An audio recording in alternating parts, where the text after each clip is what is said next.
let's first bring in Chief Patient Officer at the Wellness Company, Dr. Drew Pinsky. Dr. Drew, thank you for being back with us. You know, we have the inscription aspect of it. I know you've read all about it. I don't want to read too much into that until we know more. I want to be careful in our reporting. I don't want to rush to judgment. I do believe it'll probably be a part of what happened or motivation behind this, but let that play out with the evidence. But one of the things we were talking about is I think we have, as a society, become numb. I think that we have gotten too used to language that is so coarse that, you know, we dehumanize people, especially, I would argue, the left, and I will play some of it in this hour. And the things they say, the closing arguments against Donald Trump in the last election. He's a Nazi, he's a racist, he's Hitler, he's Stalin, he's Mussolini.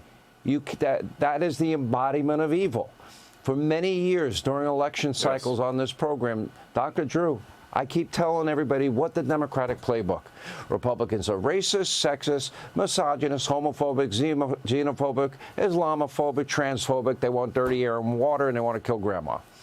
Here's my question, and this is your profession, and you're great at your job. Does that have a dehumanizing effect for people that may be prone towards mental illness, a hypnotic effect even, where it could...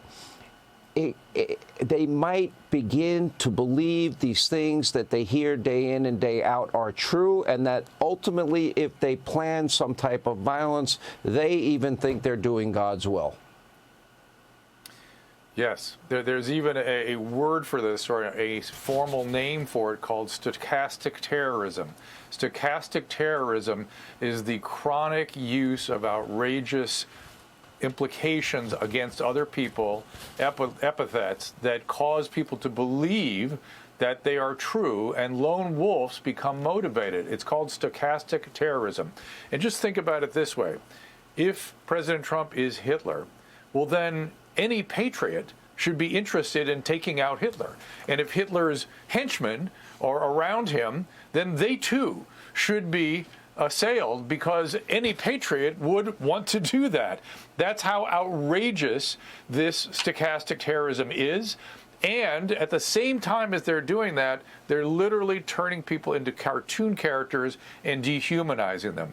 I was rather shocked today when I saw Elizabeth Warren being approached, asked to help us turn down the rhetoric, and she immediately turned it on President Trump, saying it all starts there. He's so awful. They cannot, it seems, they can't let go of this rhetoric of turning somebody into a figure, which is through brainwashing and stochastic terrorism, a figure that anyone would be interested in conducting violence against. Yeah, I mean, this is the thing. Look, I'm not saying that conservatives are completely innocent, but the level of vitriol and hatred, we call it Trump derangement syndrome, the absolute rage against this man, the argument I would make, the people on the right that you hear crazy things from are not mainstream conservatives. They're not accepted in conservative circles, with very few exceptions. But we're hearing this language regularly from the top leadership within the Democratic Party, the top candidates, the most outspoken voices, and the same with the media. I mean, we have 2 cable channels. Their whole mission in life is to hate on Donald Trump 24/7. Never mind 3 broadcast networks and most major newspapers. Thoughts? Yeah, well, some of the rhetoric coming out of these organizations has been shocking. It's disturbing, but I'm trying to look for the silver lining in this. I know Charlie would want us to do that, and I am seeing rays of hope here and there. I've even seen people who had significant grievances against Charlie Kirk who were still able to say, but this is outrageous. This was not warranted. We should mourn this appropriately. On the other hand, I see other people telling people that they shouldn't mourn, how they should mourn, and I've seen behavior that is so outrageous. I said this last night. If you are engaged in behavior of celebrating somebody's murder, you need to look in the mirror and try somehow to find the better angels of your nature, because the reality is you have something in you that is sinister and it is being exposed by the stressful circumstances we are in right now. Yeah. What do you think? Does a person like this have a conscience? Does a person like this feel guilt? You know, they call it Catholic guilt. I went to Catholic schools 12 years. If I snap at somebody, I feel terrible and want to apologize. What's missing here? Yeah.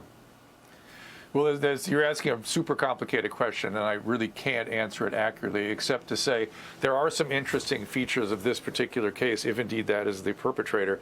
He didn't seem to have left a manifesto. And if you think about the manifestos we've been seeing lately, they've been rambling, nonsensical, sometimes psychotic. In the case of the kid, I think it was a young man that shot up the Catholic Church and killed those children, his manifesto that was on a video was so cold-blooded, it suggested actual psychopathy. And if indeed somebody is a psychopath, no, they really don't have emotions, they don't have guilt. But there's a range of phenomenon going on here. This sort of thing, to me, could either be that or somebody who, again, was hypnotized, persuaded, dehumanized someone, and really felt they were a political operative doing the right thing. Remember, social ills get done. Social ills are always done in the name of good. Always. There's never somebody intending to be bad. You know, it's funny. I stated last night, and I stated after the joint session speech with President Trump, and when he introduced the family of Lake and Riley, they lost their daughter. She was out jogging in Georgia. The family of Jocelyn Nungary, of a beautiful 12-year-old girl, horribly raped and murdered, and that young man that became a Secret Service agent that night, he had beaten cancer up to that point. Yes. And Democrats wouldn't stand. And I said at that moment, to me, it was a tipping point that the Democratic Party, not but one of them stood. Nobody clapped. And how can you not? To me, they lost their heart, their soul, their conscience. That's not a political statement. This should be apolitical to stand for a family that lost their daughter, another family that lost their daughter, a young man who aspired to be in law enforcement. He beat cancer and becomes a Secret Service agent. That's just simple, basic humanity to me. Dr. Drew, we always appreciate you being on the show. Thank you. Very insightful. Hey, Sean Hannity here. Hey, click here to subscribe to Fox News YouTube page and catch our hottest interviews and most compelling analysis. You will not get it anywhere else.